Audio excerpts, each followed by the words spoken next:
पाणीपागर दुई प्रकार नियम को नहीं एवं खूब चिंता कारण उत्तर भारत में प्रबल ग्रीष्म प्रवाह सहित दक्षिण पूर्व में प्रबल वर्षा हेबार आशंका रही। उत्तर भारत में प्रबल गरम होउछि, दक्षिण भारत में प्रबल वर्षार आशंका आभली किसी स्थिति देखा मिली एवं सारा देश में।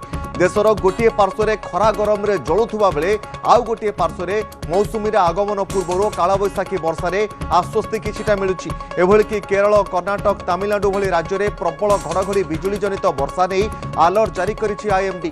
उत्तर और केंद्रीय भारत में मध्य प्रबल ग्रीष्म प्रवाह में संतुली होउछन्ति लोके।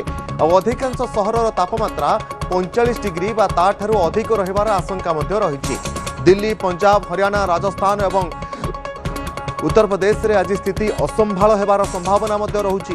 केरल, तमिलनाडु एवं कर्णाटक रे प्रबल वर्षा हेबा नै मध्य आकलन करा जाउछि। अंडमान मौसुमी प्रवेश पर समुद्र अशांत रहितिबारु मत्स्यजीवी को समुद्र मध्य को जीवा पई बारण करा जाइछि। आउ गोटे पटे जलवायुर परिस्थिति और पाणीपागर एभली विभाजन को आईएमडी स्वाभाविक कहता बेले मौसुमी आगमन पूर्व एभली स्थिति देखा मिले बोली कहा जाउछि। ए संपर्क में अधिक सूचना निरुपमा रही प्रतिनिधि। अधिक सूचना निरुपमा, एपटे उत्तर भारत में पूरा गरम गुलुगुली रे संतुली होउछि, आउ गोटे पटे कर्णाटक रे तमिलनाडु यार आखपाख अंचल गुड़िक दक्षिण भारत में आम कहीपर प्रबल वर्षा हेबार पूर्वानुमान करा जायछि कारण मौसुमी अंडमान पर खूब शीघ्र केरल में प्रवेश करिबो। एभली नियामक काहीकि वर्तमान रहुछि, आईएमडी रो अनुमान कौन?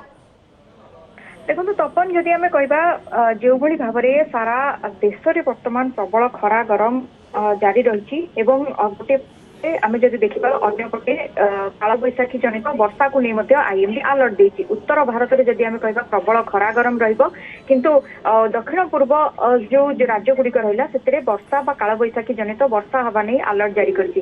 तेबे यह कौन अस्वाभाविक प्रक्रिया नुह, मौसुमी आगमन पूर्व साधारणतः भाव एभली स्थिति देखा मिलता है आईएमडी पक्षर कहुई। आईएमडी जहाँ कही जिते मौसुमी अंडमान रे पहुंची सारी अंडमान रे वर्षा होउछि, अंडमान रे स्थिति समुद्र अशांत रही मत्स्यजीवी मान को जीवाकू बारण करा जायछि एवं क्रमशः यह केरल आड़ को अग्रसर होउछि एवं आसंता 26 तारिख रे केरल रे प्रवेश करिवो मौसुमी। तेणु केरल रे वर्तमान प्राक मौसुमी वर्षा जहाँ घड़घड़ी बिजुली जनित प्रबल वर्षा रही यह सहित तमिलनाडु एवं उत्तर कर्णाटक रे मध्य प्रबल वर्षा होउछि, यह होउछि प्राक मौसुमी वर्षा।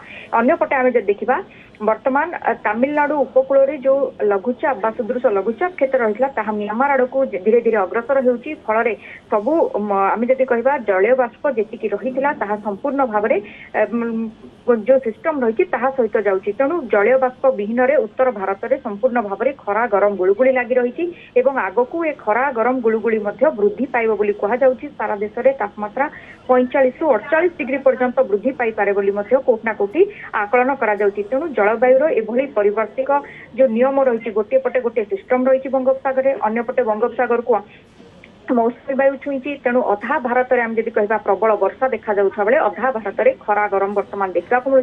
तेणु आईएमडी जहाँ आकलन करिछि ये कौन अस्वाभाविक प्रक्रिया नुह, यह हूँ स्वाभाविक प्रक्रिया।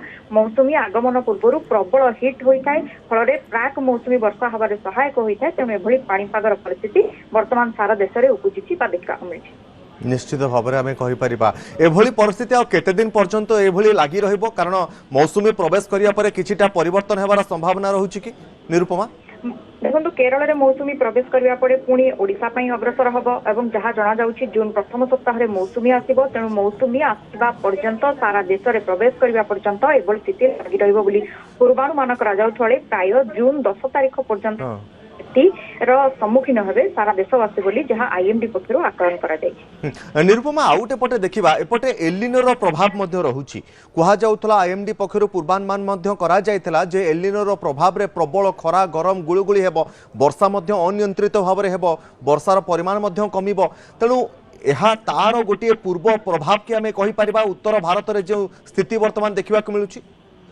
देखो एलिनोर प्रभाव वर्तमान सुधा प्रशांत महासागर में स्पष्ट भाव में परिलक्षित होना। तेणु धीरे धीरे यह कहुच्छी मौसुमी द्वितीयार्धर देखा मिले। तेणु वर्तमान ठार एलिनोर सीधासख प्रभाव आम जब कह देश उपर परिलक्षित होना किंतु जब एलिनो आसे पुणी वर्षा कम खरा बढ़ तो निश्चित भाव में उपजीवा नहीं कहुच्छी किंतु वर्तमान ठार एलिनोर प्रभाव सेटा देखा मिले ना। तेणु ये स्थिति हूँ प्राक मौसुमी स्थिति। तेणु प्राक मौसुमी को अधा गुड़िक कह वर्षा और अधा स्थान में आम जब कह ଖରା ଗରମ ଦେଖିବାକୁ ମିଳୁଛି। ତେଣୁ ଏଲିନୋ ଯେତେବେଳେ ପ୍ରବେଶ କରିବ ପରବର୍ତ୍ତୀ ସମୟ ପରିବର୍ତ୍ତନ ହେବ ଜଳବାୟୁରେ ତାହା ମଧ୍ୟ ଆମେ ଦେଖିବା ବାକି ରହୁଛି। ନିରୁପମା ଆଉ ଗୋଟେ କଥା ଯେ ଆମ ରାଜ୍ୟରେ ଯଦି ଆମେ ସ୍ଥିତି ଦେଖିବା ଉତ୍ତର ଭାରତରେ ପ୍ରବଳ ଗରମ ଖରା ହେଉଛି, ଏପଟେ ଦକ୍ଷିଣ ଭାରତରେ ଗରମ ଗୁଳୁଗୁଳିରୁ ଟିକେ ଆଶ୍ୱସ୍ତି ମିଳିଛି ଯେଉଁ ବର୍ଷା ହେଉଛି ତା ଯୋଗୁଁ। गोटे पटे खरा गोटे पटे वर्षा किंतु ओडिशा रे आमे कहि परिबा सेथिपई पाग दिने रे गरम ठीक संध्या हो पागरे परिवर्तन हेउची एही कारक जोगु हेउची ना अन्य किछि कारण रहिछि। निश्चित भाव में आम देखा जिते दिन में खरा गरम प्रबल मात्रा गरम